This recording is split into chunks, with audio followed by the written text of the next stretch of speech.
तो chemical reaction में number पे आता है, तीसरे नंबर पे आता है डिस्प्लेसमेंट रिएक्शन और नंबर 4 पे आता है डबल डिस्प्लेसमेंट।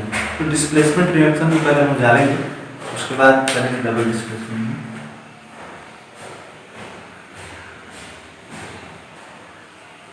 डिस्प्लेसमेंट रिएक्शन का एक और नाम बताया था स्टार्ट करने हमें, सब्स्टिट्यूशन रिएक्शन इसको बोलते हैं, मतलब विकल्प इसमें कोई ना कोई एक आता है ऐसे, ठीक है।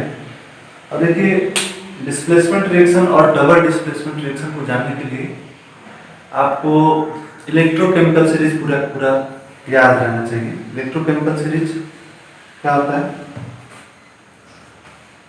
तो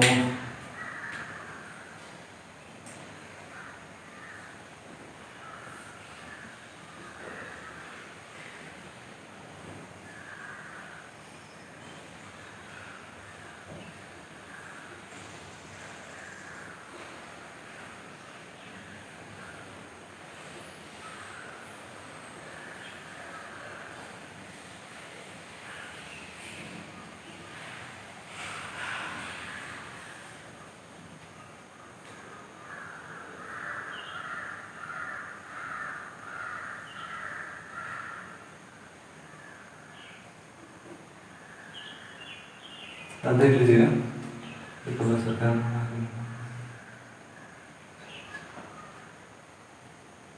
ठीक है। ये इलेक्ट्रोकेमिकल सीरीज है और इसी के बेस पे हम डिस्प्लेसमेंट रिएक्शन को और डबल डिस्प्लेसमेंट रिएक्शन को सीखेंगे। इसमें एक मैं आपको इसका प्रॉपर्टी बता देता हूँ। जो सबसे ऊपर एलिमेंट है वो सबसे ज्यादा रिएक्टिव है। ये मेटल इन सबको किसी भी प्रोडक्ट से, किसी भी कंपाउंड से हटा सकता है और वहां पे अपने रिप्लेस हो सकता है। जैसे जो गोल्ड है इन सब से हट सकता है। कहने का मतलब है कि हर ऊपर वाला मेटल अपने से नीचे वाले को हटा देगा उस कंपाउंड से, और हर नीचे वाला जो है ऑटोमेटिक हट जाएगा, ठीक है। इसी के बेस पर हम देखते हैं। पहला है दिया आपका बुक में आयरन और कॉपर सल्फेट, CuSO4, ठीक है। अब देखिए डिस्प्लेसमेंट का मतलब ये है कि कोई एक तत्व किसी यौगिक से किसी को हटा दे, खुद वहां पे स्थापित हो जाए। अब किसी तत्व में से, किसी यौगिक में से जब कोई तत्व किसी को हटाएगा तो हटाने का भी एक कारण होगा, तो उसको क्यों हटा पाएगा, ठीक है। देखिए यहाँ पे आयरन है और जब हम आयरन का रिएक्शन या आयरन का वो जो नीडल है उसको कॉपर सल्फेट के सॉल्यूशन में डालते हैं, तो जो आयरन है वो आयरन यानी कि फेरस सल्फेट बना लेता है, FeSO4, ठीक है, और प्लस Cu। देखा आपने Cu को इसमें हटा दिया, आयरन ने Cu को हटाया और वहां पे अपने स्थापित हो गए फेरस सल्फेट में। बस अब देख लीजिए इसमें क्यों हटाया, रीजन वही है। जैसे यहाँ पे देखिए आयरन है और यहाँ पे कॉपर है, इसीलिए आयरन ने कॉपर को हटा दिया है। हटाने में एफिशिएंट है क्योंकि वो नीचे आ रहा है, आयरन के बहुत बाद आ रहा है कॉपर, ठीक है। दूसरा है Zn प्लस CuSO4, इसमें भी वही चीज होगा। ये जो जिंक है ये कॉपर को हटा देगा, ZnSO4 होगा और प्लस Cu। जिंक भी देखिए, जिंक तो और भी ऊपर है कॉपर के, जिंक आयरन को भी हटा सकता है, कॉपर को भी हटा सकता है, ठीक है। मतलब डिस्प्लेसमेंट हुआ है, ठीक है। कॉपर को हटा के जिंक वहां पर स्थापित हो गया।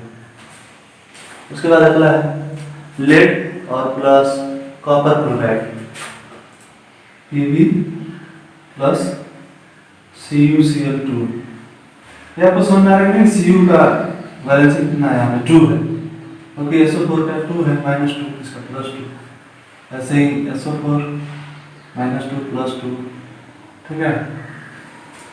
अब यहाँ देखिए CuCl2 है क्योंकि Cl का -1 होता है, कॉपर का +2 है, इसीलिए इससे 2 क्लोरीन आकर रिएक्ट किए, बॉन्ड बनाया। तो देखिए लेड इसमें देखिए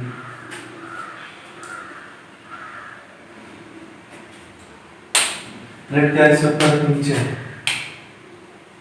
लेड ऊपर है, कॉपर से लेड ऊपर 2 स्थान, इसीलिए लेड भी इसको क्या कर देगा, यहाँ से रिमूव कर देगा, खुद रिप्लेस हो जाएगा वहाँ पर, यानी कि PbCl2 प्लस Cu। ठीक है, इसमें आयरन इसको हटा, इसमें जिंक में हटा, इसमें इलेक्ट्रोकेमिकल सीरीज मैंने लिखा है, इसे आप लोग पूरा का पूरा लर्न कर लीजिएगा, और इसकी बहुत ज़रूरत है, हमेशा पड़ेगी। आगे जो लेसन आ रहा है एसिड बेस एंड सॉल्ट, उसमें भी है, और जो उसके आगे लेसन आएगा मेटल्स एंड नॉन मेटल्स, उसमें भी उसका यूज़ है बहुत ज़्यादा है। आगे इंटर में भी BSc में भी अगर आप जाते हैं तो उसमें बहुत ज़्यादा उपयोगिता है, इसलिए ज़रूरी है इसको आप लोग याद कर लीजिएगा। ठीक है, आप देखते हैं डबल डिस्प्लेसमेंट रिएक्शन।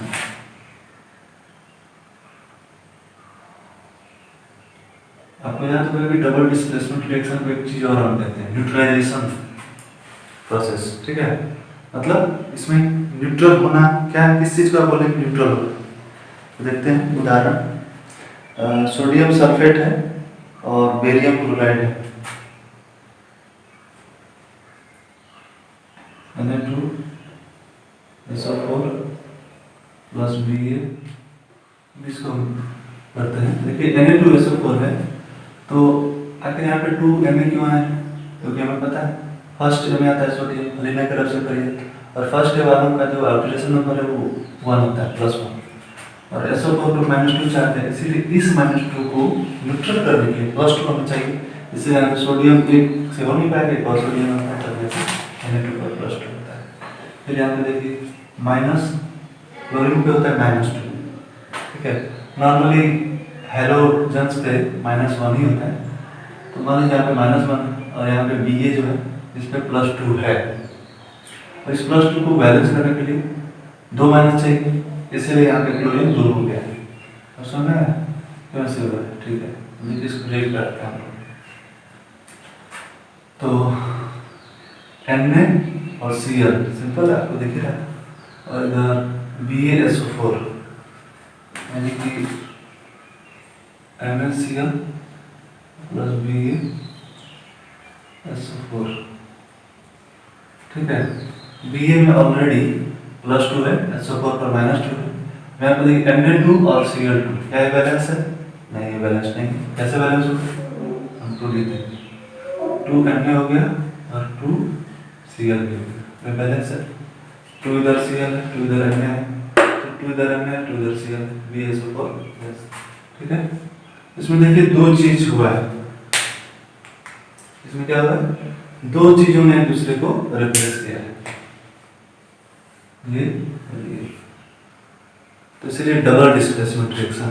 ठीक है, और एक और चीज में आप समझ लीजिए, NaCl है साधारण नमक है, तो आपने पढ़ा होगा फर्स्ट या सेकंड लेक्चर में, नहीं पढ़ा हो तो आपने देख लीजिए उस लेक्चर को, उसमें मैंने बताया है कि केमिकल रिएक्शन का एक प्रॉपर्टी ये भी होता है कि उसमें प्रेसिपिटेट बनता है। प्रेसिपिटेट माने रिएक्शन के बाद कोई भी कोई चीज आपको अलग से दिखेगी, उसमें सॉलिड में हो सकता है, दिख जाए। ठीक है, उसी को क्रिस्टलाइजेशन भी बोलते हैं। न्यूट्रलाइजेशन में देख रहा है आपने, यहाँ पे ये बना है सॉल्ट। ठीक है, बाकी अब आगे और 3 क्लासेस लेक्चर्स लगेंगे। पहला वाला होगा ऑक्सीडेशन रिडक्शन का, जिसमें आपको ये जानना है कि ऑक्सीडेशन क्या होता है, रिडक्शन क्या होता है। ऑक्सीडेशन नंबर निकालना आपने जान लिया, उसका यूज वहाँ पर भी है। उसके बाद अपन जानेंगे एक्सोथर्मिक एंडोथर्मिक रिएक्शन, मतलब हीट के रिलीज होने पे और ऑब्जर्व करने के बेस पे हम लोग इसको जानेंगे कि रिएक्शन कितने टाइप्स होते हैं। उसके बाद लास्ट एक रहेगा, उसमें लेंसिलिटी और रोशन हम लोग पढ़ लेंगे। ठीक है, बस उसके बाद ये केमिस्ट्री का पहला lesson chemical reaction chemical equation खत्म।